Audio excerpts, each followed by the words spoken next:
បាទសួស្តីបងប្អូនទាំងអស់គ្នាមកថ្ងៃនេះគឺខ្ញុំហូបបាញ់កាញ់ពេលព្រឹកចឹងហាពេលព្រឹកគឺគ្មានអីទេគឺមានតែបាញ់កាញ់ហូបជាមួយនឹងចុកខ្វៃ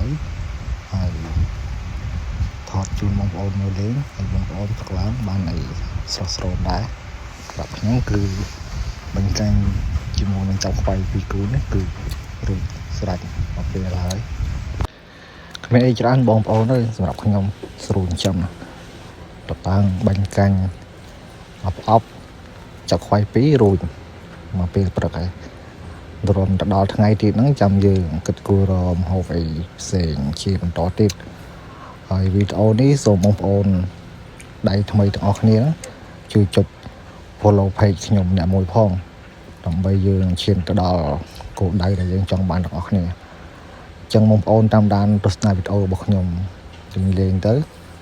ហើយសូមអរគុណបងប្អូនទាំងអស់គ្នាវីដេអូនេះគឺមានតែការហូបបាញ់កាញ់ជាមួយចុកខ្វៃតែប៉ុណ្្នឹងទេ